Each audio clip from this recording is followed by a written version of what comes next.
সমালোচনা করা খুবই সহজ কাজ।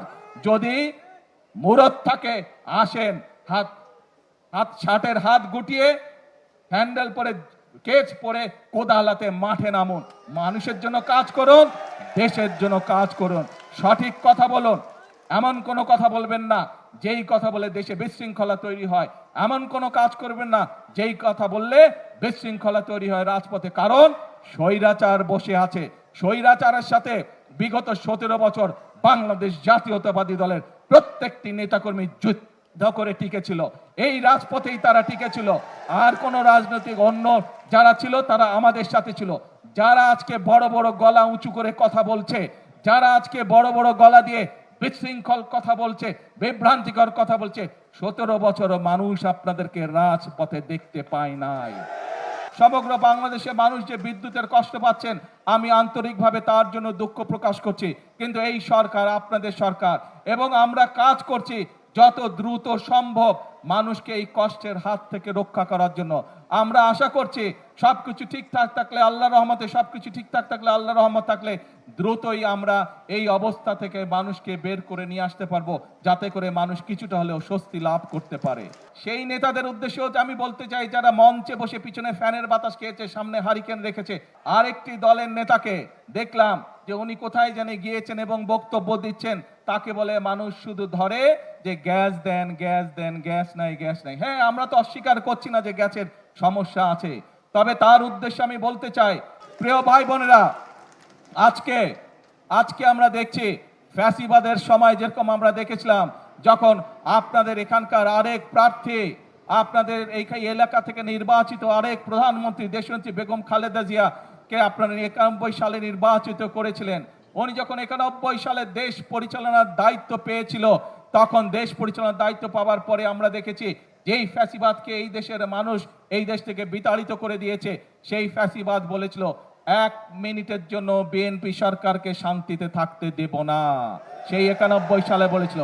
এবং তারা বিভিন্ন অরাজকতা সৃষ্টি করে সেদিন চেষ্টা করেছিল সরকারকে ব্যর্থ করে দেওয়ার জন্য, কিন্তু 91 সালেও বাংলাদেশের মানুষের সমর্থন ছিল বিএনপির পাশে, সেই জন্য সরকারকে তারা ব্যর্থ করতে পারেনি। প্রিয় ভাই বোনেরা, একই রকম আওয়াজ ইদানিং আবার আরো কিছু রাজনৈতিক দলের কাছ থেকে শোনা যাচ্ছে, সেই শব্দ পাওয়া যাচ্ছে। আমরা দুদিন আগে দেখলাম একটি রাজনৈতিক দলের কিছু সদস্যরা প্রতিবাদ করছে, গ্যাস দে, বিদ্যুৎ দে। হারিকেন সামনে নিয়ে বসে আছে, দেখেছেন ছবিটা? হারিকেন সামনে, পিছনে কিন্তু এরকম ফ্যান চলছে, তাদের পিছনে ফ্যানের বাতাস খাচ্ছে, আর সামনে বলছে বিদ্যুৎ চাই, বিদ্যুৎ চাই। এই হচ্ছে তাদের হঠকারিতা।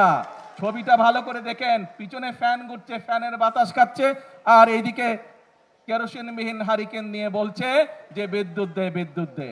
প্রিয় ভাই বোনেরা, এই হচ্ছে তারা, তাদের বন্ধু বান্ধব, তাদের সহকর্মীরাও তো সরকারের দায়িত্ব ছিল, তখন তারা কি করেছিল? এই যে তৃতীয় যেই জাহাজটির হওয়ার কথা ছিল গ্যাসের জন্য, এই জাহাজের পারমিশন তো তারাই ক্যান্সেল করে দিয়েছিল, তাদেরই সরকার ক্যান্সেল করে দিয়েছিল। এখন আবার আমাদেরকে নতুন করে সবকিছু ভালো করে দেখে শুনে আমাদেরকে নতুন করে করতে হচ্ছে। ইনশাল্লাহ আমরা আশা করি এই তৃতীয় জাহাজটি চলে আসলে গ্যাসের সমস্যার সমাধান অনেকাংশে কমে যাবে। তবে এর জন্য অবশ্যই আমাদেরকে ধৈর্য ধারণ করতে হবে, দেশবাসীকে ধৈর্য ধারণ করতে হবে, কারণ এই জাহাজগুলো বানাতে যথেষ্ট সময়ের প্রয়োজন হয়, এবং যে কোনো জায়গায় সেই নেতাদের উদ্দেশ্যেও আমি বলতে চাই, যারা মঞ্চে বসে পিছনে ফ্যানের বাতাস খেয়েছে, সামনে হারিকেন রেখেছে।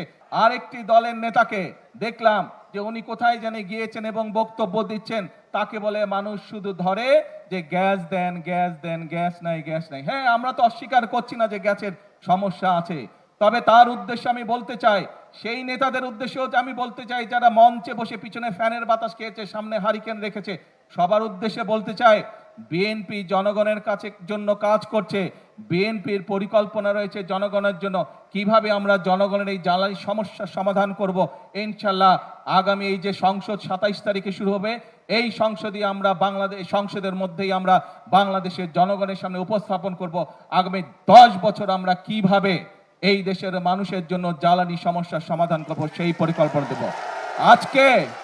আজকে এই সকল রাজনৈতিক দলকে পরিষ্কারভাবে আমি বলতে চাই, আপনারা যদি মনে করেন অতই জনগণের প্রতি আপনাদের দায়িত্ব আছে, তাহলে আপনাদের পরিকল্পনা নিয়ে আসুন জনগণের সামনে।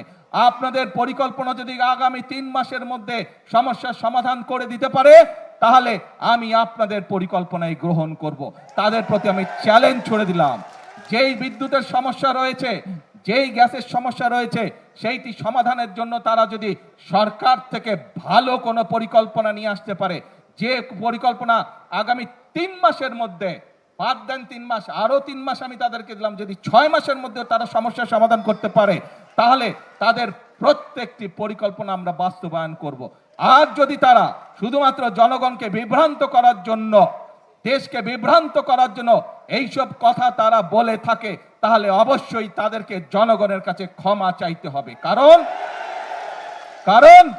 একজন রাজনীতিবিদ হিসাবে শুধু জনগণকে বিভ্রান্ত করা তার দায়িত্ব বা কাজ নয়, বরং একজন রাজনীতিবিদ হিসাবে জনগণকে ধৈর্য শেখানো এবং সঠিক পথ দেখানোই হচ্ছে একজন রাজনীতিবিদের কাজ। সেই জন্যই আপনাদেরকে বলবো, আসুন, বিভ্রান্তির রাজনীতি স্বৈরাচার করে গেছে, মিথ্যের রাজনীতি স্বৈরাচার করে গেছে, ভাঙচুরের রাজনীতি স্বৈরাচার করে গেছে। আপনারা জনগণের সামনে প্রতিজ্ঞা করেছেন যে জনগণের জন্য কাজ করবেন। আপনারা জনগণের সামনে প্রতিজ্ঞা করেছেন যে আপনারা দেশ গঠনের জন্য কাজ করবেন। কাজেই সেই সব বিভ্রান্ত রাজনীতি বাদ দেন, সেই সব হঠকারিতার রাজনীতি বাদ দেন। আসেন, জনগণের জন্য কি করতে পারবেন, কি পরামর্শ আপনাদের থলের মধ্যে আছে, সেটি জনগণের সামনে তুলে ধরেন। কি পরিকল্পনা আপনাদের মাথার মধ্যে আছে যা জনগণের উপকার করবে, যা দেশের মানুষের উপকার করবে, সেটি জনগণের সামনে উপস্থাপন করেন। রাস্তায় বসে ভাঙচুর করা, রাস্তায় বিশৃঙ্খলা তৈরি করার দিন শেষ, সেই রাজনীতি শেষ। জনগণ এখন সেই রাজনীতি আর সমর্থন করে না। প্রিয় ভাই বোনেরা, আজকে এখানে দেখেছেন বিভিন্ন জন যারা বক্তব্য রেখেছে, তারা বলে গিয়েছে যে কিভাবে আমরা ঢাকা 17 এলাকার জন্য কাজ করছি, ঢাকা 17 এলাকার অবস্থানের উন্নয়নের জন্য কাজ করছি। তারা বলে গিয়েছে যে তাদের কিভাবে আমরা মানুষের উন্নয়নের জন্য এখানে কাজ করছি, মানুষকে স্বস্তি দেওয়ার জন্য কাজ করছি। এই যে আপনাদের পাশে এই গুলশান লেক আছে, বনানী লেক আছে, এই লেক যদি পরিষ্কারও করতে হয়, এই লেক পরিষ্কার করতে 6 মাস সময় লাগবে না? যত ময়লা এর মধ্যে আছে। কাজেই কোনো বক্তব্য রাখা খুবই সহজ কাজ।